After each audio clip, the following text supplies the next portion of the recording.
నమస్కారం ETV news కు స్వాగతం ముందుగా ముఖ్యాంశాలు ఆంధ్రుల సంస్కృతిని చాటేలా అమరావతి ఆకృతులు పచ్చదనం జలవనరులకు నార్మన్ ఫోస్టర్ పెద్దపీట మరిన్ని సూచనలు చేసిన చంద్రబాబు అగ్రిగోల్డ్ బాధితుల కోసం ఏపీ సర్కారు చర్యలు మృతుల కుటుంబాలకు 3 లక్షల సాయం చుక్కల భూముల వివాదానికి ముగింపు పలికిన మంత్రివర్గం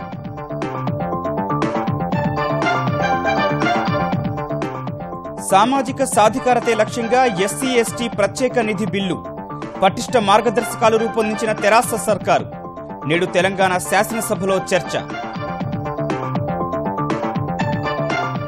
కృష్ణా జల వివాదానికి త్వరగా తెరదించే యోచనలో కేంద్రం అభిప్రాయాలు చెప్పేందుకు తెలుగు రాష్ట్రాలు గడువు కోరడంపై జలవనరుల శాఖ అభ్యంతరం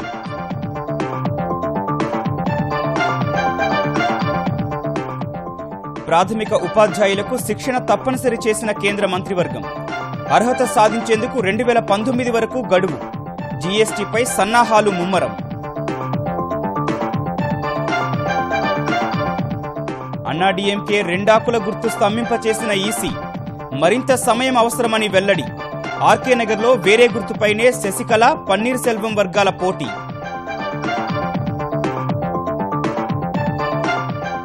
లండన్ పార్లమెంటుపై ఉగ్రదాడిలో 5 మృతి ముష్కరుడిని మట్టుబెట్టిన పోలీసులు ఘాతుకాన్ని ఖండించిన ప్రపంచ దేశాల అధినేతలు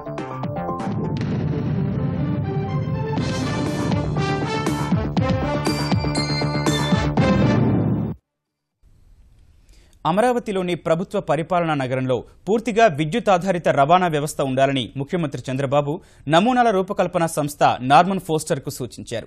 ఆ సంస్థ రూపొందించిన తాజా నమూనాలను పరిశీలించిన చంద్రబాబు పులిచింతల దిగువన నిర్మించే రిజర్వాయర్ నుంచి రాజధానికి నేరుగా అనుసంధానమయ్యేలా జలమార్గాన్ని ఏర్పాటు చేయాలని కోరారు. నిర్మాణ దశ నుంచే అమరావతి గురించి ప్రపంచం మాట్లాడుకునేలా తుది ప్రణాళికలను సిద్ధం చేయాలని ఆదేశించారు. అమరావతి సచివాలయంలో ఫోస్టర్ అండ్ పార్ట్నర్స్ బృందం రూపొందించిన రాజధాని నిర్మాణ ఆకృతులను తిలకించిన ముఖ్యమంత్రి చంద్రబాబు కీలక సూచనలు చేశారు. ఈ నెల 1న సమర్పించిన ప్రణాళికలో ముఖ్యమంత్రి సూచనల మేరకు foster and partners architect hobbies contractor విస్తృత ప్రణాళిక రూపొందించారు. ముఖ్యమంత్రి మంత్రులకు ప్రజెంటేషన్ ఇచ్చారు. అమరావతి ప్రజా రాజధాని బిల్డింగ్ సస్టైనబుల్ విజన్ పేరుతో ప్రణాళికను అందించారు. జల హరిత సమ్మిళిత అమరావతికి పెద్దపీట వేశారు. 51% ఆకుపచ్చని ప్రదేశం, 10% జలభాగం, 14% రహదారులు, 25% భవంతులు ఉండేలా నమూనాలు రూపొందించారు. అమరావతిలో నెలకొల్పే విద్యా సంస్థలు రాజధాని మొత్తం విస్తరించేలా జాగ్రత్తలు తీసుకున్నారు. ప్రభుత్వ భవంతుల సముదాయం ప్రజలందరికీ అందుబాటులో ఉండేలా జాగ్రత్తలు తీసుకున్నారు. సాంస్కృతిక నిర్మాణాలు హరిత జల ప్రదేశాలలో ఏర్పాటు చేయనున్నారు. సిటీ స్క్వేర్స్, అర్బన్ స్క్వేర్స్ నిత్య చైతన్యంతో ఉంటాయి. కాలువల పక్క నుంచి వెళ్లే మార్గాన్ని ప్రజోపయోగంగా ఉంచుతారు. వర్షపు నీటి సంరక్షణ విధానాలకు ప్రాధాన్యమిస్తారు. భూగర్భ జల నిర్వహణ పునర్వినియోగ పద్ధతులను అమలు చేస్తారు. నగర ప్రజలు వాడుకునే నీటిని సీవేజ్ ట్రీట్మెంట్ ప్లాంట్ ద్వారా సేద్యపు అవసరాలకు మళ్లించే విధానాలను ప్రవేశపెడతారు. ప్రణాళికను పరిశీలించిన చంద్రబాబు భూగర్భ మెట్రో రైలు, జలమార్గంలో వాటర్ టాక్సీలు, రోడ్డుపై నడిచే వాహనాలు అన్నీ కాలుష్యరహితంగా ఉండాలని సూచించారు. కృష్ణా నది నార్త్ సైడ్ ఉంటుంది. ఈ యొక్క క్యాపిటల్ సిటీలో మనం ఎక్కడైతే అసెంబ్లీ హాల్ కడుతున్నామో అది సౌత్ సైడ్ ఉంటుంది. నార్త్ నుంచి సౌత్ దాకా బై నావిగేషన్ పోయేట్టుగా డిజైన్ చేశారు. అంతేకాకుండా సిటీలో అన్ని వైపులకి బై నావిగేషన్ పోయేట్టుగా చేశారు. నార్త్ నుంచి సౌత్కి 4 కిలోమీటర్స్ ఉంటే 3.5 కిలోమీటర్స్ ఈరోజు ఎలక్ట్రికల్ బస్సెస్, అది కూడా నాన్ స్టాప్ మనుషులు లేకుండా రన్ చేసే వెహికల్స్ యాక్చువల్గా డిజైన్ చేసి తీసుకొచ్చారు. రాజధాని నిర్మాణంలో ఏపీలోని 13 జిల్లాలకు చెందిన సంస్కృతి, కళలు, హస్తకళలన్నీ మ్యూజియంలు, సాంస్కృతిక భవంతులు, కళాకేంద్రాల్లో పదిలపరుస్తారు. ఫోస్టర్ అండ్ పార్ట్నర్స్ ప్రణాళికను ప్రజల్లోకి తీసుకువెళ్లి చర్చ జరిగేలా చూడాలని సీఎం సూచించారు. అగ్రిగోల్డ్ బాధితుల సమస్య పరిష్కారానికి ఆంధ్రప్రదేశ్ సర్కారు చర్యలు చేపట్టింది. నిందితుల ఆచూకీ తెలిపిన వారికి 10 లక్షల రూపాయల బహుమానం, చనిపోయిన బాధిత కుటుంబాలకు 3 లక్షల రూపాయల పరిహారం చెల్లించాలని ఆంధ్రప్రదేశ్ మంత్రివర్గం నిర్ణయించింది. అగ్రిగోల్డ్ విషయంలో సీఐడీ సరిగా వ్యవహరించినందునే తాను ప్రజలకు సమాధానం చెప్పుకోవాల్సి వస్తోందని ఈ సందర్భంగా చంద్రబాబు వ్యాఖ్యానించారు. ప్రజలకు ప్రయోజనం చేకూర్చే పథకాలను అసెంబ్లీలోనే ప్రకటిద్దామని మంత్రులకు సూచించిన చంద్రబాబు ఇవాళ సభలో కీలక ప్రకటనలు చేయనున్నారు.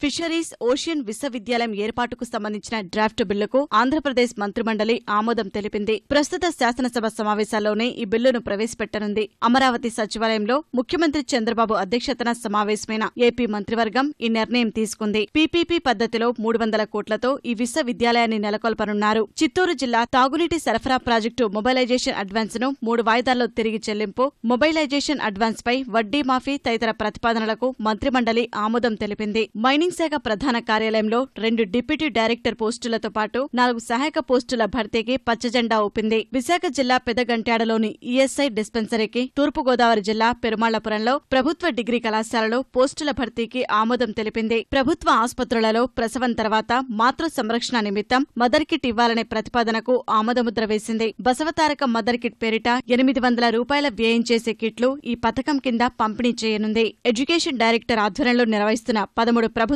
బోధన ఆసుపత్రుల నుంచి మృతదేహాలను తరలించేందుకు మహాప్రస్థానం పేరుతో వాహనాల ఏర్పాటుకు ఏపీ మంత్రివర్గం ఆమోదం తెలిపింది. అమరావతిలో ప్రైవేట్ యూనివర్సిటీ నెలకొల్పేందుకు ముందుకొచ్చిన చెన్నై సంస్థ శ్రీ లక్ష్మీ అమ్మాల్ ఎడ్యుకేషన్ ట్రస్ట్ కు అంగీకార లేఖ ఇవ్వాలని నిర్ణయించింది. 10 ఏళ్లలో ఆ సంస్థ 992 కోట్ల పెట్టుబడులు పెట్టేందుకు ముందుకొచ్చింది. Andhra Pradesh protection of depositors of financial establishment act 1999 బిల్లును 2017 బిల్లుగా మార్చి తెచ్చేందుకు ఆమోదముద్ర వేసింది. ప్రైవేట్ ఆర్థిక సంస్థల్లో పొదుపు చేసే డిపాజిటర్ల సొమ్ముకు భద్రత కల్పించేందుకు ఈ బిల్లు ఉపకరిస్తుంది. ఎలాంటి అభ్యంతరాలు లేని ఆక్రమణలో ఉన్న చుక్కల భూముల్ని క్రమబద్దీకరించేందుకు వీలుగా డాటెడ్ ల్యాండ్ బిల్లు 2017ను ఆమోదించింది. ఈ బిల్లు వల్ల 1.84 లక్షల మందికి ప్రయోజనం కలగడం సహా 3.41 లక్షల చుక్క భూముల సమస్యకు ముగింపు లభిస్తుంది. పట్టణ ప్రాంతాల్లో 100 గజాలలోపు భూమిని ఉచితంగా క్రమబద్దీకరించినట్టే గ్రామీణ ప్రాంతాల్లో కూడా ఉచిత క్రమబద్దీకరణ చేయాలని మంత్రివర్గం నిర్ణయించింది. సింహాచలం భూములు తిరుమల తిరుపతి దేవస్థానానికి సంబంధించి తమ ప్రభుత్వ ఆలోచనలకు వ్యతిరేకంగా దేవాదాయ శాఖ వ్యవహరించడాన్ని మంత్రివర్గ సమావేశంలో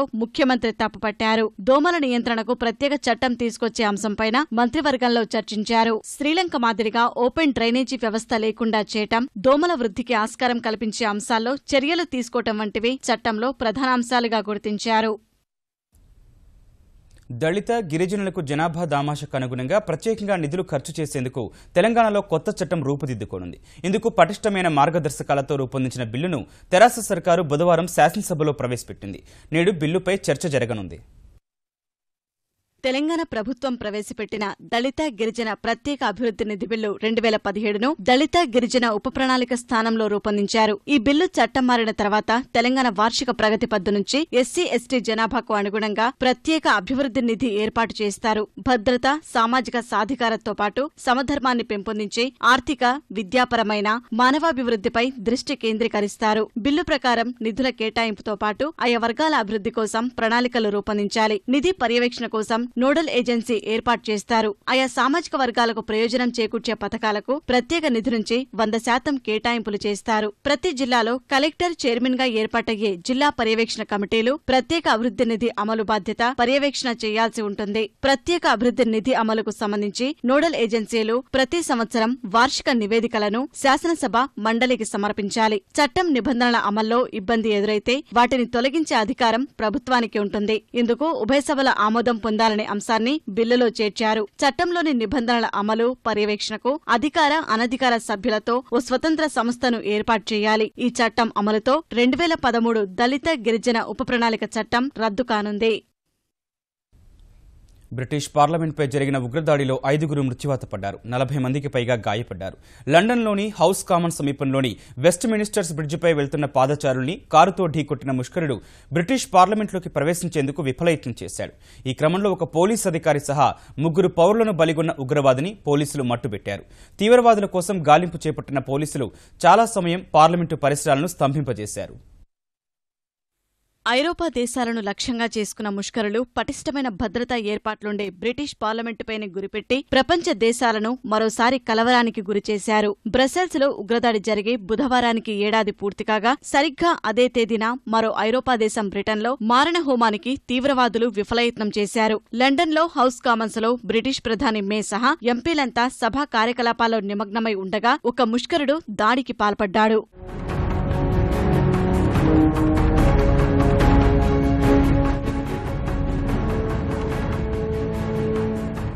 మొదట హుందాయ్ కారుతో వెస్ట్ మినిస్టర్స్ వంతెనపై వెళ్తున్న పాదాచారులను ఢీకొట్టిన తీవ్రవాది వెంటనే కారులోంచి బయటకొచ్చే కత్తితో పార్లమెంటులోకి ప్రవేశించేందుకు ప్రయత్నించాడు. అందుకు అడ్డుగా ఉన్న ఒక పోలీసు అధికారిని విచక్షణారహితంగా పొడిచి చంపాడు. మరో 3 పోలీసులపైన దాడి చేసి గాయపరిచాడు. వెంటనే అప్రమత్తమైన భద్రతా సిబ్బంది ఉగ్రవాదిని కాల్చి చంపారు.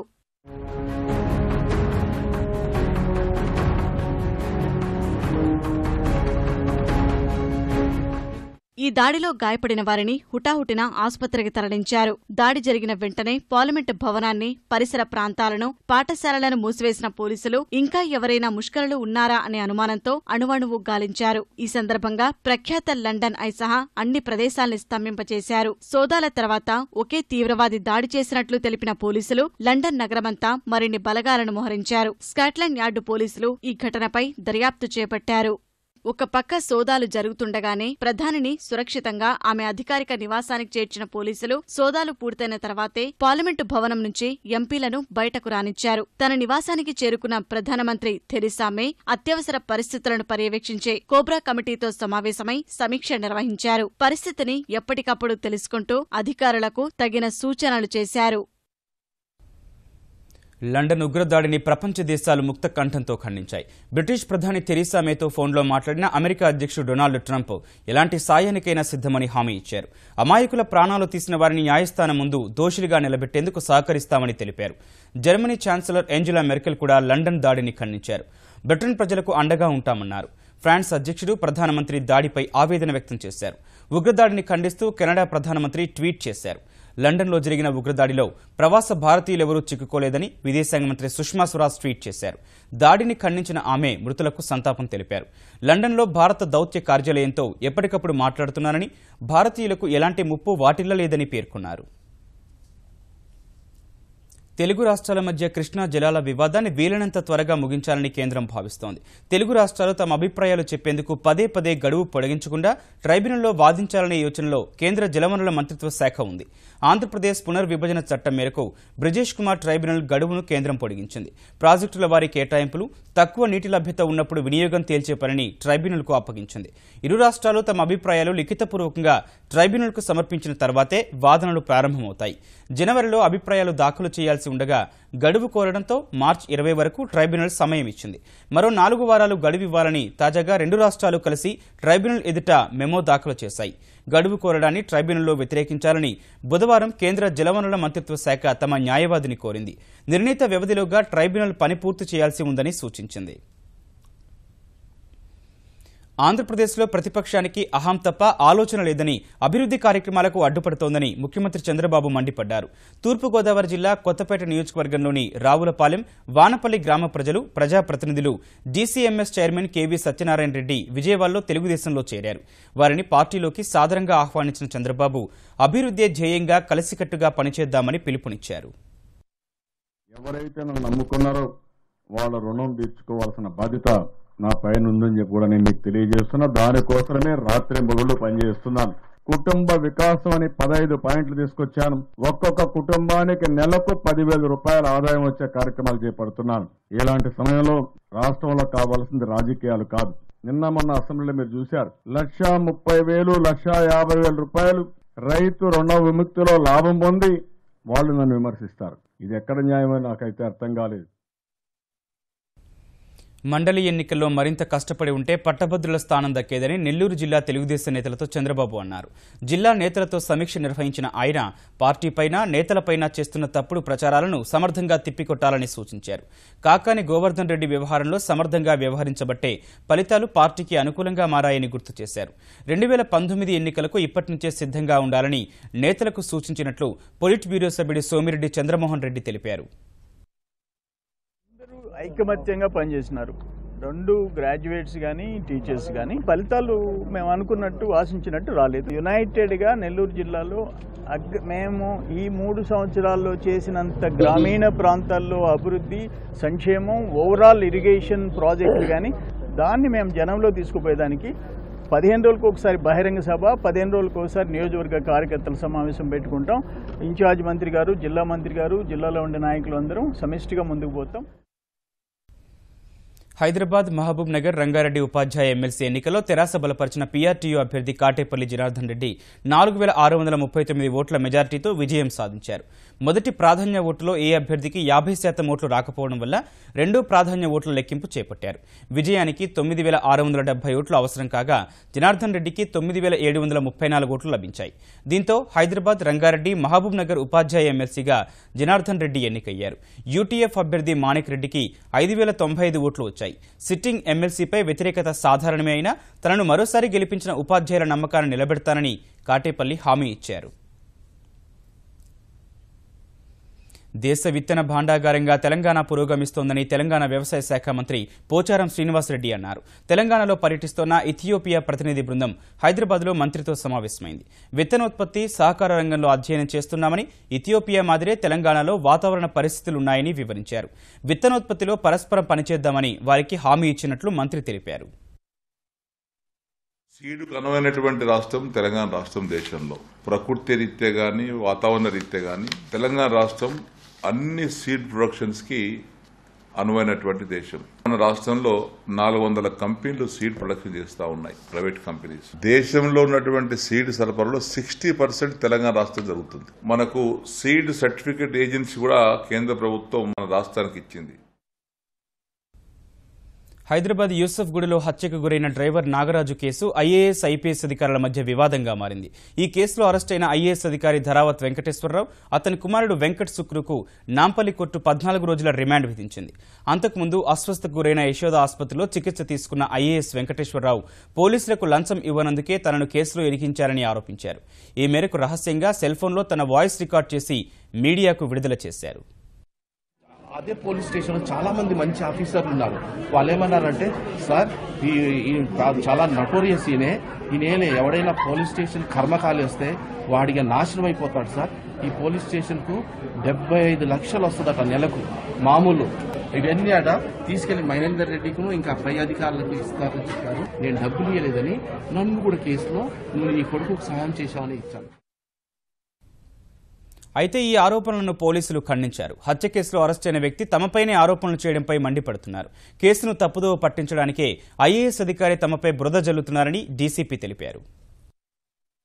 తప్పును కప్పిపుచ్చుకోవడానికి ఇతరులపై బురద జల్లుతున్నారు. డబ్బులు తీసుకున్నారు అనేది ఏదో ఆరోపణలు చేస్తారు. అసలు ఎవరు డబ్బులు డిమాండ్ చేశారు, ఎందుకు డిమాండ్ చేయాల్సి వచ్చింది, ఏమి అవసరము, నీపై ఉన్నది ఆరోపణలు నిజం కావా, అతనిపై ఆరోపణలు ఏదైతే చేశామో అవన్నిటికి కూడా మా దగ్గర ఆధారాలు ఉన్నాయి. సాక్ష్యాధారాలతో పాటు మేము చేసిన జరిగింది.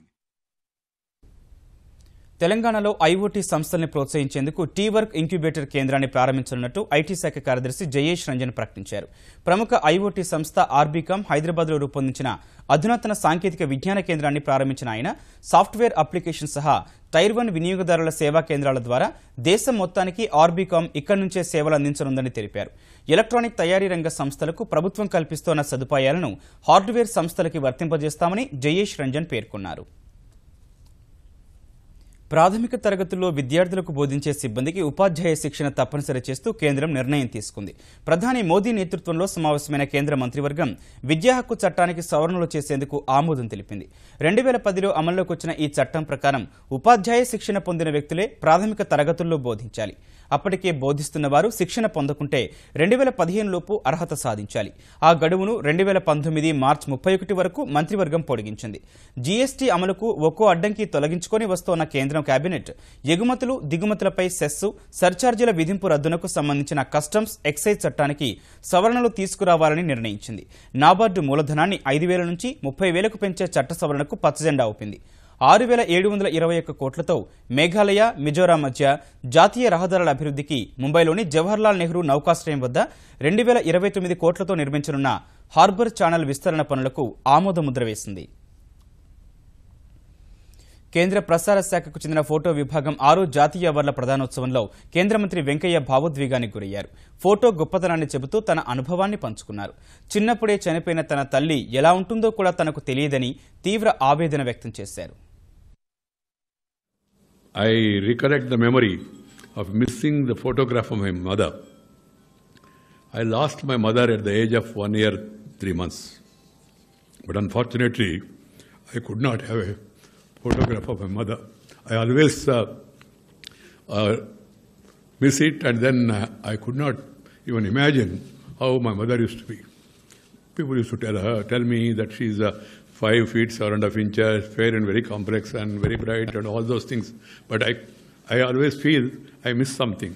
So you can understand the importance of photography by my own experience also. Thank you very much. Namaskar. Jai Hind. AIADMK ఎన్నికల గుర్తు 2 ఆకులను ఎన్నికల సంఘం స్తంభింపచేసింది. పార్టీలోని 2 వర్గాలు ఒకే గుర్తు కోసం ప్రయత్నిస్తోన్న నేపథ్యంలో ప్రస్తుతానికి ఆ చిహ్నాన్ని ఎవరికీ కేటాయించడం లేదని ఈసీ స్పష్టం చేసింది. ఆర్కే నగర్ ఉప ఎన్నికల్లో పన్నీర్ సెల్వం, శశికళ వర్గీయులు స్వతంత్రులుగా ఏదైనా గుర్తుతో పోటీ చేయాలని తేల్చి చెప్పింది. చిహ్నాన్ని ఇవాళ 10 గంటల్లోపు ఎన్నుకోవాలని సూచించింది. బుధవారం ఇరు వర్గాల వాదనలు విన్న కేంద్ర ఎన్నికల సంఘం 2 ఆకుల గుర్తును స్తంభింపచేస్తున్నట్లు అర్ధరాత్రి వెల్లడించింది.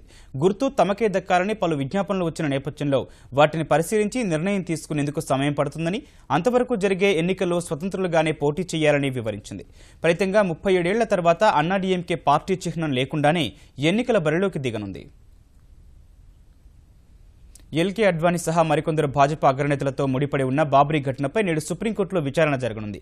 ఆ ఘటనకు అడ్వాణీ, మురళీ మనోహర్ జోషి, ఉమాభారతి సహా 10 మందికి పైగా భాజపా నేతలు కుట్ర పన్నారన్న ఆరోపణలపై తిరిగి దర్యాప్తు చేయాలా లేదా అన్న అంశంపై ధర్మాసనం వాదనలు ఆలకించనుంది.